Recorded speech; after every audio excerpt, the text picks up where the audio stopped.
What's up guys? Welcome back again to my YouTube channel, Engineer Criste Motovlog. For today's vlog guys, so nakikita nyo ba to kung anong bago kong binili para kay Zenki? Ang Zenlo M5 LED. So ito guys ay papalitan ko ng aking mini driving light para kay Zenki. Kasi medyo hihinaan na ako sa kanyang ilaw kapag gabi. So bumili ako sa online guys ng bagong mini driving light. Ang specs niya ay M5 Plus. M5 Plus version 3. And guys, nakikita nyo, meron siyang 6,000 lumens sa low light at highlight ay 3,000K. Okay. So i-unboxing na natin to guys. Let's go. So bago nga pala ako mag-unbox guys, pakita ko muna yung previous nung binili ko itong mini driving light ko ng Zenlo. So shout out kay Excel Labs. Nagbigay sila ng free chain lube at chain cleaner pag bumili ka ng M5 Zenlo mini driving light sa kanila. So thank you.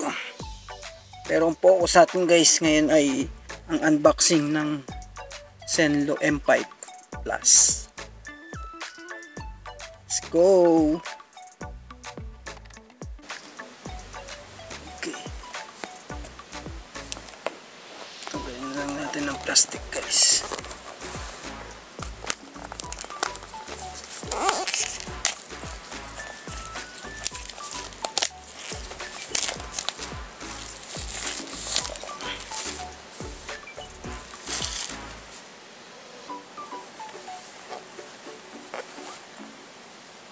Ito guys ay kailangan ganito siya.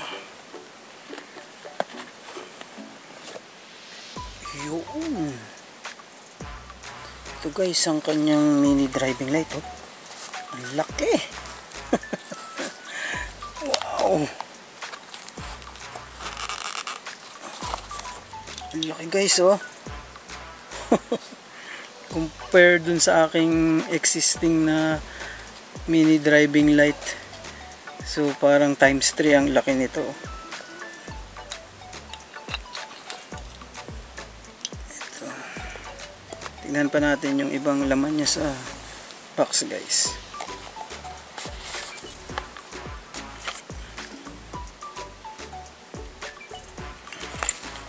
So guys, ito nga palang M5 Plus ay merong 100 watts. So mamaya i-check natin kung ano ang kanyang brightness sa daan. Ito naman yung kanyang other accessories na kasama. Meron ditong ballast guys, dalawang ballast. Tapos 4 wires na siya. Ayan. Ayan ditong mga high-low. Tapos yung combination ng high at low. Then ground. Tapos meron din ditong kasamang bracket. So ito yung bracket niya. Para may lagay kay Zenki. So papakabit ko to guys sa labas. Bali hindi ako magwa-wiring nito kasi medyo sensitive mag-wiring sa mga gantong klaseng mini driving light. Kaya pupunta tayo sa may shop na nag-i-install ng mga mini driving light. So let's go. So guys, tapos ko na nga palang ikabit ang aking mini driving light na M5 Plus from Zenlo. So ang ginawa ko nga pala guys ay yung existing wiring ko dito kay Zenki. Doon ko na lang kinabit yung mini driving light ko. Kasi compatible naman siya. Tapos dito ko kinabit sa may slider niya. Ayan guys oh. Bali, ang ginawa ko lang dito guys ay tinanggal ko muna yung bolt ng slider bago ko ikabit yung bracket ng mini driving light. So ito naman sa kaliwa niya guys. Oh. Solid na solid ang pagkakabit dyan guys. Napakatibay niyan. Tapos ito naman guys ang itsura niya kapag bukas siya pag umaga. Ayan oh. Hindi siya ganun nakakasilaw kapag may kasalubong. So pwede natin gawing driving light to. Ito guys, oh, pakita ko sa inyo pag malayo. Nice, Senki. So what's up guys? So nandito ako sa may Camellia subdivision namin sa may bandang dulo. So itatry na natin ang mini driving light na Zenlo M5 Plus. So ito si Senki guys, nakakabit ng aking mini driving light. Testing na natin siya.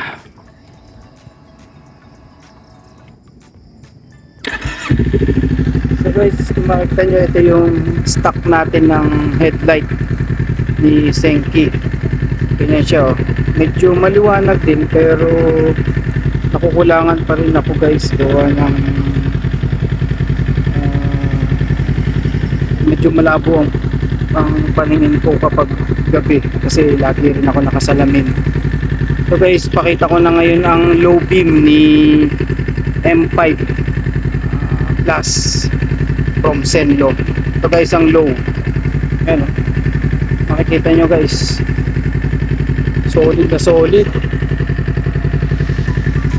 Solid na solid ang pagka ano niya, puti niya, yung buga niya dito sa may ilalim. So ito naman guys ang high beam with ayan guys, yung high beam na may kasamang yellow at white. So ang low niya guys ay white, then ang high ay yellow at white. So may isa pa to guys na yellow lang, hindi ko pinakabit yung yellow kasi mas kailangan ko yung white and yellow kapag high beam, lalo na kapag umuulan. So yan guys oh, nakita siya sa malayo. Pag low yan, hindi na, sakto lang sa ilalim sa mga lubak-lubak, hindi na yan basta nakakasilaw sa mga kasalubong. Etong high yan, medyo nakakasilaw pero safe naman tayo kapag kita natin yung malayo. So okay, right guys, let's go. That's all for this video guys. Thank you for watching. Please like, share and subscribe my YouTube channel, Engineer Criste Motovlog. Thank you.